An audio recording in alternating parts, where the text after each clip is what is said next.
I wanted to do a little walkthrough on the car, just kind of tell what I know about it and what I plan to do. So it's a 1954 Plymouth Savoy. This was the first year that the Savoy was its own model. Previously it had been a trim level, I believe, of the Belvedere, and the Savoy was the wagon version. But in '54 it became its own model, and they were trying to compete with GM and Ford a little bit, so they jazzed it up with what they called high style. So it got some things like these chrome tail fins and some more chrome on the sides and two-tone paint. This particular one was equipped with what they called high drive. High drive was kind of like a semi-automatic transmission, basically a traditional 3-speed column shifted manual, but it had a torque converter, and you could shift gears while moving without taking your foot off the gas and without using the clutch. And it did also have a clutch pedal, though. You had to use that from a dead stop when you were taking off. So it was kind of weird. It was kind of a transition thing to a proper automatic transmission. This car has been swapped out with a 1990 Chevy S10 driveline. So for the front frame, from about there forward, is the whole front frame and suspension from that S10. It's got the 4.3 V6 with a marine intake, because they use those engines in boats. So it's got a marine intake with a 2-barrel Rochester carburetor, probably about 140, 150 horsepower. The original engine was a flathead straight 6. This particular one never had a V8 as an option. And that engine was only like 100 horsepower. The car actually only weighs about 3,200 pounds. It weighs probably less than my Saab. So surprisingly, being such a large car, without all the motors and electronics and everything of modern cars, it's really not that heavy. It goes down the road pretty nice. Let's see, I'm gonna open up the hood. There's no inside hood release. There's actually 2 catches under here. So give me 1 second.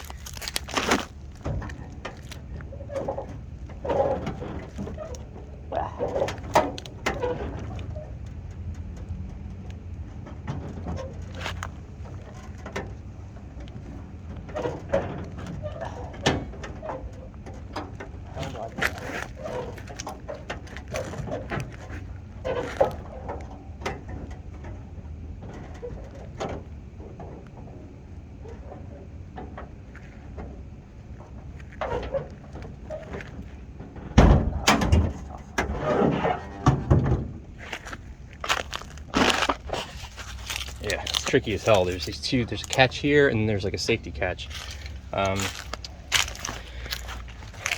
So with turn the flash on.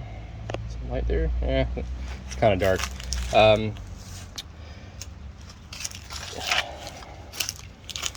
So with the carburetor and the more traditional looking air cleaner, it doesn't really look that out of place. This engine could have come in this car. You almost wouldn't even know. There's a huge amount of space behind it, because of course a straight 6 is a very long engine. So conceivably a V8 could be swapped in here at some point. Not anything I'm contemplating anytime soon. It would have to, the transmission would have to move back, because there's no more room to move anything forward. Got this little Uga horn here, aluminum aftermarket radiator. Obviously it's 12 volts, got a 12 volt, looks like a CS130 alternator. The battery needs to be anchored. It's not anchored in place. We've also got the brake booster and master cylinder from the Chevy. Overall, the paint's pretty good. You can see here it's pretty pitted on the fenders, and there's some bubbles and fading and stuff on the hood. It's not great. It's pretty presentable. Most of the chrome is pretty good. There's some rust spots that have been kind of crappily painted over here, but it's got all the components. Chrome can be redone. It doesn't look awful. It's almost 70 years old, so it's acceptable. A little bit of rust, surface rust here, but not like a lot of rot. Like you see a lot of cars that the edge of the hood will rot through. You know, not bad. This car was originally from Georgia, so I don't think it was spent much of its life, if any, up north. You know, the chrome around the windows, good. No rust, you know, just minor details. Weather stripping is still good. This looks original to me along the hood. It's got this vent here. It doesn't really open properly. Got to kind of help it. There's a lever inside. That's like a fresh air duct. So yeah, that's the engine compartment. The locks are kind of weird. So the rear's just got these standard, you know, button locks. The front, to lock it, you actually, okay, now that's locked, and that opens the door. There's no lock button. Kind of strange. I don't know why it's like that. Just how they made it. Bottoms of the doors, you know, not rotten. You know, it's gonna need attention. If this is left neglected, eventually it will rot, eventually it will rust, but you know, it's not too bad right now. Door panels, again, original upholstery, not even ripped, like it's, you know, faded and dirty and all that, but you know, not too bad considering. It's got this ridiculous shifter that the guy put on it. That was like some kind of walking stick or something. I don't remember where he told me that came from. It's kind of a hot rod thing to have like a big shifter. Some people put beer taps on them or whatever. I think it looks kind of funny, but anyway, you know, that's what that is. The headliner needs to be done. I found the fabric for about 300 bucks. You know, already pre-cut and pocketed. It's got all the bows. It would need some kind of insulation. You know, that's a low priority. It's just cosmetic. I'm not real worried about that. I haven't really looked at the seats yet. They both have these kind of, I don't know, these blankets on them. I know the back is not really ripped, it's just stained. The front, I know it's got a couple springs poking out of it. You know, eventually I can try my hand at upholstery. Not too worried about that right now. Oh, I locked it. The back, like the front, has these vent windows. Everything seems to operate pretty well. I'm trying to be gentle with it because, you know, I snapped the pivot pin off this and I'm screwed. But, you know, windows go up and down smoothly. The driver's glass, let's walk back over there. And these are kind of funny. The front windows have these like speedy cranks where it takes like, it goes up and down like barely a turn. You see the driver's windows cracked. This is safety glass, so it's laminated, but this is being flat glass. I found, if I can't find one of these used, about 70 bucks to get a replacement piece of glass, so not bad. Again, the bottom of the door is pretty solid. The rockers are solid, not rusted through. There's a little surface rust on the bottom, but they're pretty solid. The floors are probably the worst when it comes to rust. You see he's got it all patched up with these license plates. It's kind of another hot rod thing. There's a separate, this panel here is like an inspection plate. Oh, that's where the high beams are. I forgot. He had the floor mat was over it. High beam dimmer, old school. I can get floor pans for these, front, rear, left, and right, for about 75 bucks a piece for the sheet metal. So I haven't seen a complete floor pan yet.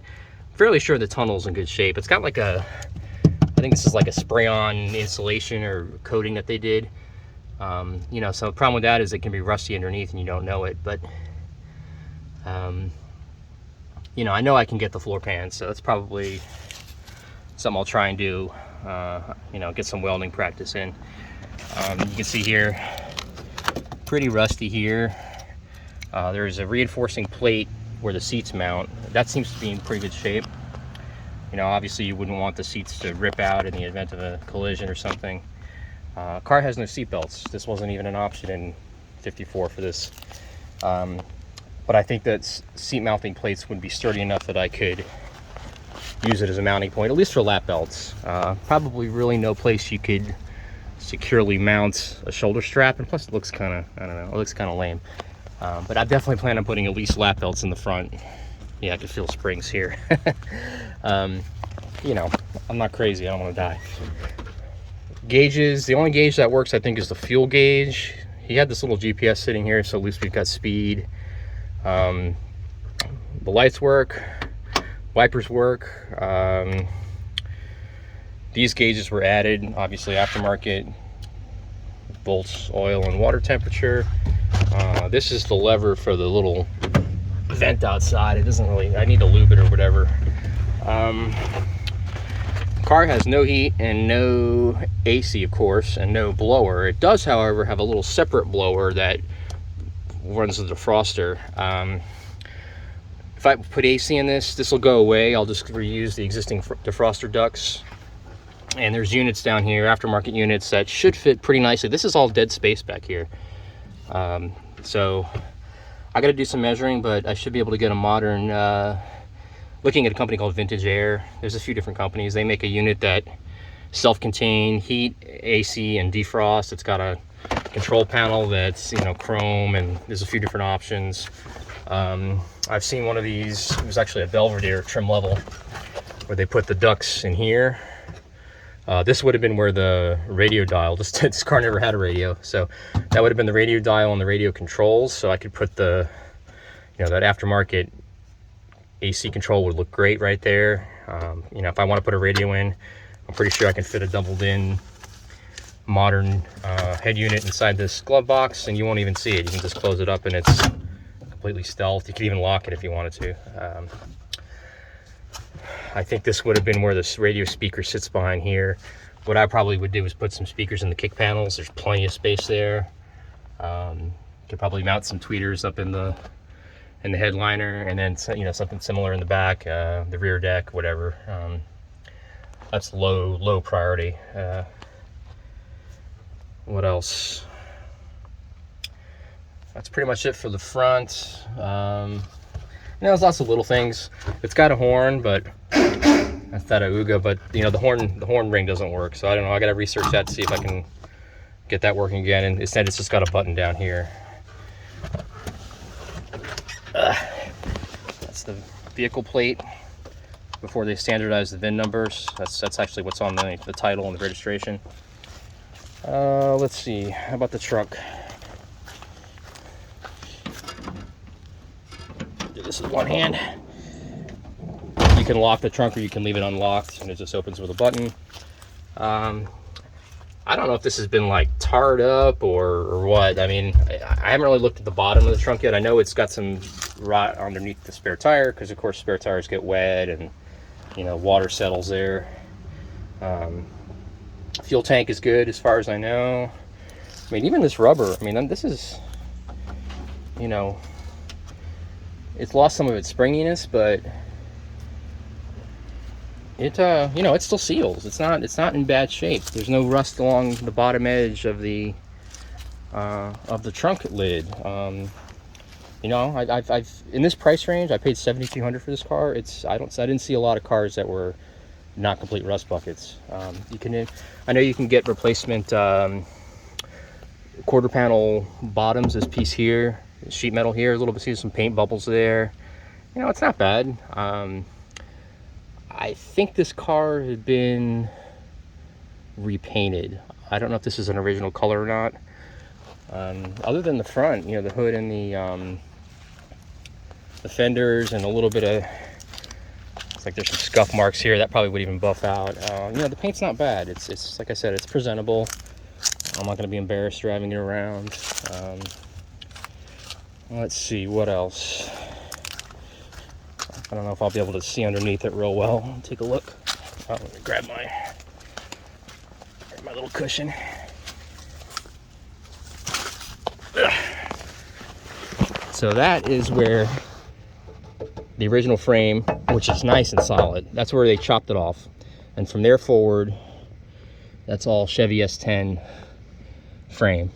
A couple of the body mounts, there's supposed to be a body mount right up under there. It's not even there, but you know, it's I mean, that frame is solid as heck, so I'm not really worried about any of that.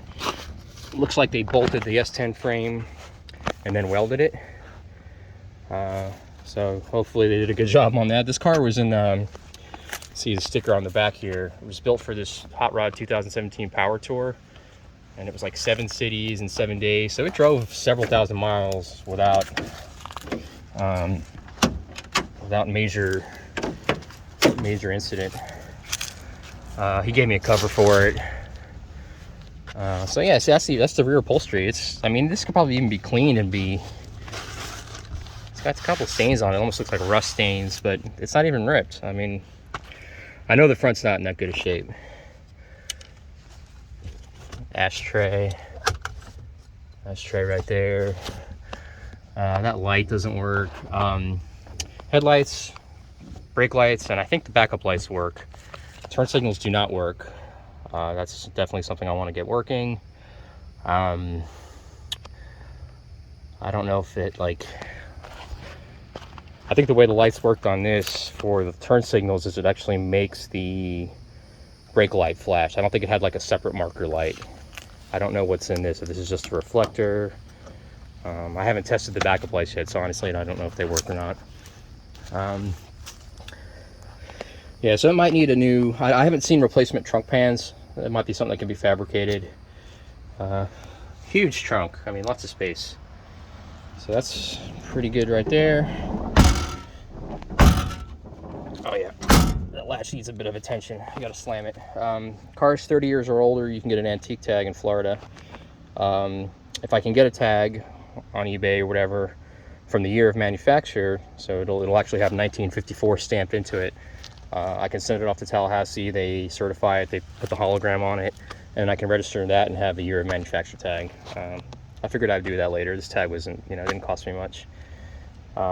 Fuel fillers right here, very straightforward.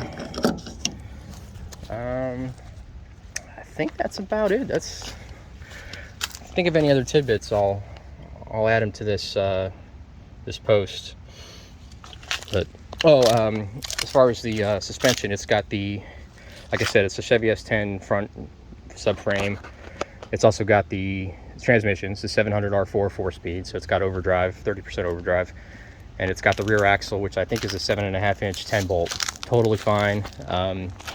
He moved the spring purchase on it and used the stock springs, which unfortunately ended up with these ridiculously long shackles. I don't like the way that looks. I'll probably do something about that eventually. I think it looks cheesy. Could move it so it's spring over, so the springs are on top of the axle, and just use shorter shackles or different springs. I'll figure that all out eventually, but all